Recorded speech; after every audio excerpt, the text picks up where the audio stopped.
Hello friends. आज हम बात करने वाले इलेक्ट्रॉनिक मैन्युफैक्चरिंग सेक्टर से एक कंपनी है जिसका नाम है पीजी इलेक्ट्रोप्लास्ट।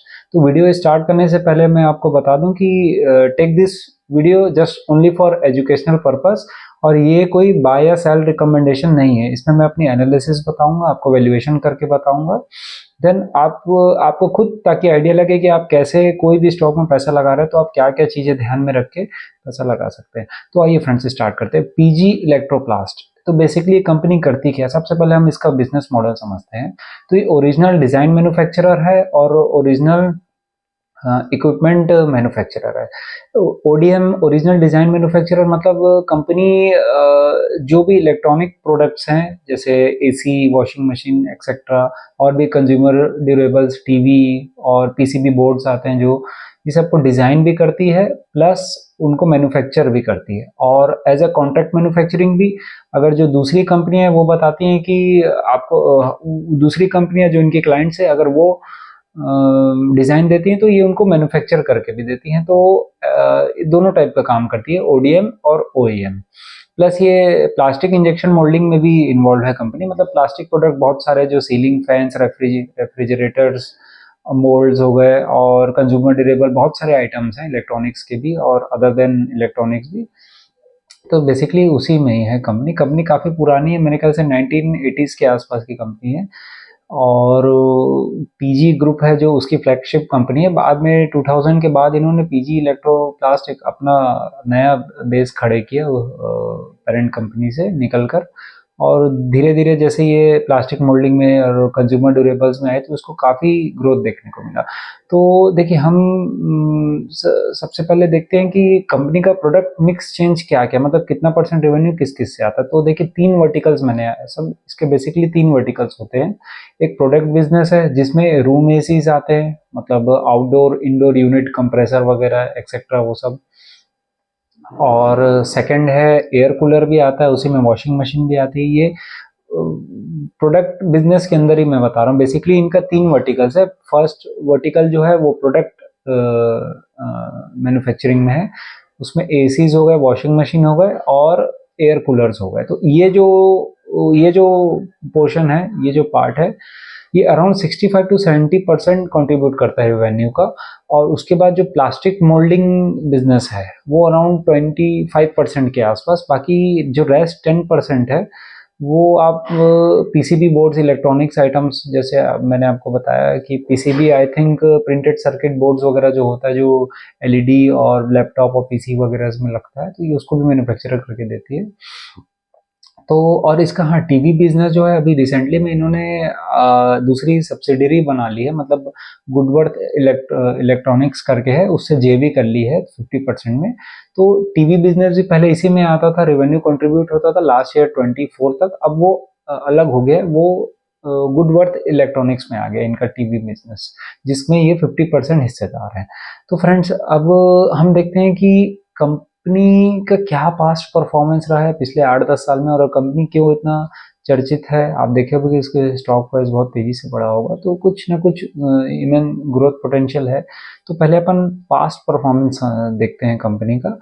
तो इसका क्या रहा, आप देखो FY16 से 263 करोड़ रेवेन्यू था, जो कि FY24 में 2746, मतलब 2746 करोड़ रहा।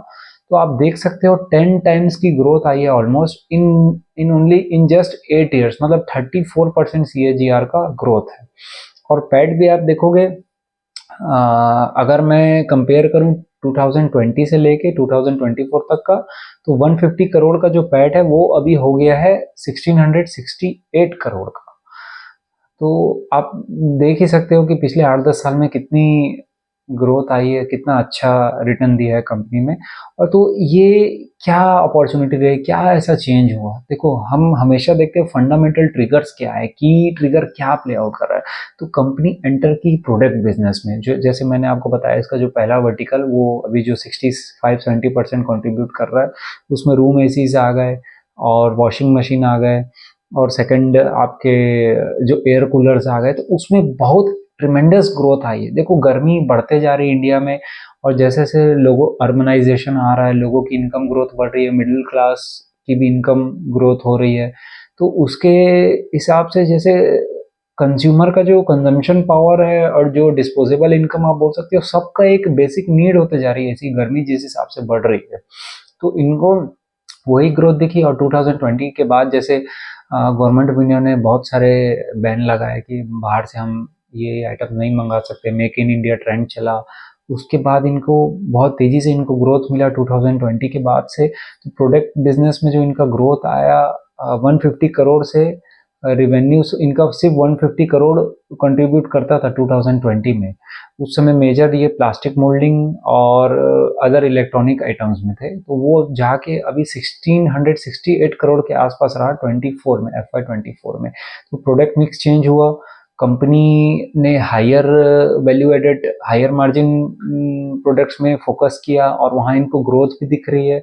अभी रिसेंट कॉल और जैसे इन्वेस्टर प्रेजेंटेशन मैंने देखा तो इंडस्ट्री आउटलुक और मैनेजमेंट इतनी कॉन्फिडेंट है, जो गवर्नमेंट के जो रिफॉर्म्स हैं वो सबको लेके, मेक इन इंडिया जो ट्रेंड चल रहा है, चाइना प्लस वन ट्रेंड बोल लो।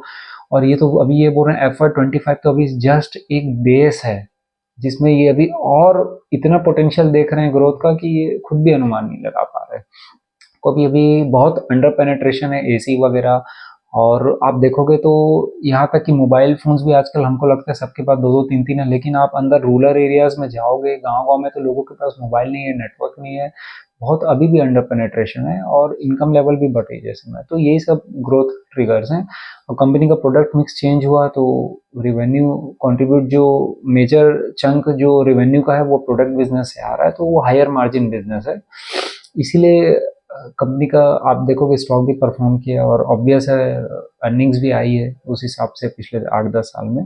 तो अब हम कुछ देखते हैं कि रिसेंट फाइनेंशियल्स कैसे रहे इस ईयर के FY25 के फर्स्ट हाफ के। तो कंपनी का था 1992 करोड़ था रिवेन्यू, कंपेयर टू 1138 करोड़, मतलब 75% इंक्रीज हुआ रिवेन्यू में। डिस्पाइट मैनेजमेंट ने क्या बताया कि टीवी बिजनेस इस साल से ही, मतलब FY25 से ही उनका जेवी हुआ है गुडवर्थ इलेक्ट्रॉनिक्स के साथ। और इस साल ही जो रिवेन्यू है टीवी बिजनेस का वो अभी हम मतलब गुडवर्थ इलेक्ट्रॉनिक्स से देखेंगे तो वो सेक्शन हटाने के बाद भी टीवी बिजनेस का जो रिवेन्यू है वो अभी हम पिछले साल 24 तक वो टीवी बिजनेस का रिवेन्यू भी था डाटा में, लेकिन अब उसको रिमूव करने के बाद भी 75% ग्रोथ आया। तो आप देख ही सकते हो प्रोडक्ट बिजनेस कितना तेजी से ग्रो रहा है। प्रोडक्ट बिजनेस मतलब एसी, वॉशिंग मशीन और कूलर। बार बार मैं इसलिए बता रहा हूँ ताकि आपको भी याद हो जाए। और पैट ग्रोथ जो आई इनकी H1 FY25 में 104 करोड़ की एज कम्पेयर टू 46 करोड़, मतलब 126% का। ऑपरेटिंग लीवरेज भी है, यानी कंपनी ने अच्छा खासा बेस बना लिया था और इसके कॉस्ट बढ़े नहीं है, इसीलिए ऑपरेटिंग लीवरेज भी आ रही है, कैपेसिटी भी अच्छी खासी यूटिलाइज हो रही है। तो और फ्रेंड्स हम देखते हैं कि इसके कुछ जो क्लाइंट्स हैं मैं आपको वो बताऊंगा। जैसे जो मेजर है 70+ क्लाइंट्स हैं, मतलब बड़े बड़े हिताची, सैमसंग, एलजी और जो भी रिलायंस डिजिटल, क्रोमा, टाटा का, लगभग ऑलमोस्ट सब बड़े ब्रांड्स इनके क्लाइंट है। तो एक अच्छा खासा बेस है इनका क्लाइंट्स का। और अब हम कुछ बात करेंगे कंपनी के फ्यूचर गाइडेंस के बारे में कि कंपनी क्या गाइड कर रही है FY25 में। देखो ये कंपनी का गाइडेंस था 1-2 क्वार्टर पहले कि ये अराउंड 36 करोड़ करेगी प्रोडक्ट बिजनेस है, 600 करोड़ करीब टीवी वाले बिजनेस है। तो 4,000 करोड़ के आसपास का था इसका गाइडेंस। लास्ट ईयर हम इसका था रिवेन्यू करीब 2746 करोड़, जो कि इन्होंने गाइड किया था अराउंड 4,000 के आसपास। और अब ये गाइड कर रहे हैं इस क्वार्टर के रिजल्ट के बाद, मतलब 4,850 करोड़। तो आप देख सकते हो 600 to 700 करोड़ इन्होंने इजाफा किया है अपने रिवेन्यू गाइडेंस में। तो मतलब माहौल ही ऐसा है कि चाहे आप कॉन कॉल का पढ़ोगे तो आपको फील होगा, चाहे इंडस्ट्री का अदर रिपोर्ट्स भी देखोगे तो आपको समझ में आएगा कि कितना ग्रोथ पोटेंशियल है। और कंपनी बार बार गाइडेंस रिवाइज कर रही है। देखो मार्केट किसको रिवॉर्ड करता है, जो कंपनी अपने गाइडेंस को बीट करती है उसके बाद दोबारा गाइडेंस रिवाइज करते जाते हैं। आप देखोगे 2-3 महीने में इसका स्टॉक प्राइस भी बहुत तेजी से बढ़ा है। तो हमको, मैं जस्ट आपको एग्जांपल दे रहा हूँ कि कंपनी किसको रिवॉर्ड करती है। मतलब वीडियो बनाने का मतलब ये नहीं है कि आप ये वीडियो देखोगे और जस्ट आप तुरंत जाके कल जाके आप स्टॉक परचेज कर लोगे। ये अपॉर्चुनिटीज ढूंढने वाली बात है। हमको कैसे सोचना चाहिए, कैसे देखना चाहिए कंपनियों को, और दोबारा जब ये गाइडेंस बढ़ा रही है फिर हमको वैल्यूएशंस पहले ध्यान रखने चाहिए, और उसके उस अपॉर्चुनिटी कॉस्ट में हमको और क्या मिल रहा है। मतलब बहुत सारे फैक्टर्स होते हैं, तो प्लीज़ आप इसको ऐसा बाय सेल रिकमेंडेशन नहीं लोगे। और जैसे हम गाइडेंस की बात करें तो पैट का इनका गाइडेंस रहा 250 करोड़ के आसपास। मतलब जो लास्ट ईयर इनका पैट था 137 करोड़, तो इन्होंने गाइड किया भी 250 करोड़। तो 82% की ग्रोथ है पैट का गाइडेंस के हिसाब से अगर देखें तो 82% की ग्रोथ आएगी करीब करीब पैट में। और रेवेन्यू में आप देखोगे तो लास्ट ईयर जो था 2746 करोड़, अभी ये गाइड कर रहे हैं 4900 के आसपास। तो 76% सेल्स के ग्रोथ में, सेल्स ग्रोथ का गाइडेंस है इनका। तो अब हम, हाँ, कैपेक्स भी इन्होंने जैसे पिछले 8 साल में 800 करोड़ के आसपास कैपेक्स कर चुके हैं। मतलब ये दिख रहा है कोई आदमी मतलब इतना बेवकूफ तो नहीं है कि डिमांड नहीं और कैपेक्स किए जा रहा है। तो कंटिन्यू ये 800 करोड़ का कम्युलेटिव कैपेक्स कर कर चुके हैं 8 साल में। और अभी जो इनकी गाइडेंस है 350 से 380 करोड़ का कैपेक्स का प्लान कर रहे हैं FY25 में।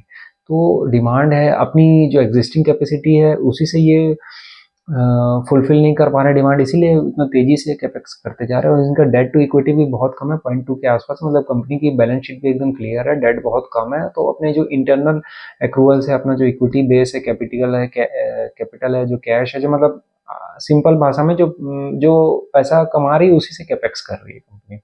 अब थोड़ा सा आते हैं, हम देखते हैं वैल्यूएशंस की तरफ।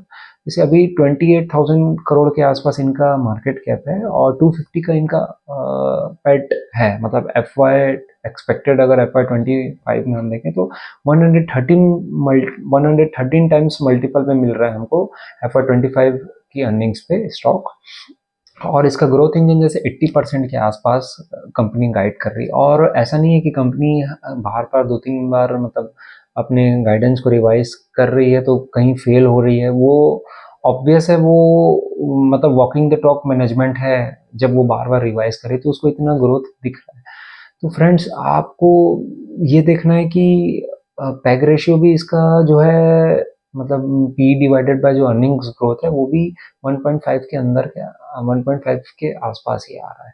और अभी अभी जैसे मैंने बताया स्टॉक प्राइस में काफ़ी तेजी आ गई, तो हमको एकदम ऐसे फोमो में आके स्टॉक परचेस नहीं करना चाहिए। हमको एक आध क्वार्टर और वेट करना चाहिए कि क्या परफॉर्मेंस है कंपनी का, कैसा वो जो जो बोल रही है कि अपने गाइडेंस को मीट कर रही है कि नहीं। और मौके बहुत सारे मिलते हैं स्टॉक परचेस के, तो हमको प्राइस के हिसाब से कभी नहीं जाना है। हमको, हाँ, जस्ट वैल्यूएशंस देख, हमको बिजनेस पे फोकस करना है कि कंपनी कैसे अर्न कर रही हो, सही में वो अपने गाइडेंस को बीट कर रही है कि नहीं। और फिर हम वैल्यूएशंस को देखना है, स्टॉक प्राइजेस पे देखना। मतलब ये बिल्कुल भी मतलब हमको जुआ नहीं खेल रहे हैं हम स्टॉक मार्केट को। हमको हमको अपना माइंडसेट चेंज करना पड़ेगा कि हम कैसे बिजनेस को देखें, अर्निंग ग्रोथ में फोकस करें। हम ध्यान वहीं रहे हमारा अर्निंग्स में, स्टॉक चार्ट से हमको अपना ध्यान हटाना पड़ेगा। फ्रेंड्स, ये था पीजी इलेक्ट्रोप्लास्ट पे, इसका हमने बिजनेस मॉडल देखा, वैल्यूएशंस की एक्सरसाइज मैंने बताई, पैग रेशियो भी 1.5 के अंदर ही है जैसे मैंने आपको बताया। हमको देखते रहना, उस हिसाब से हम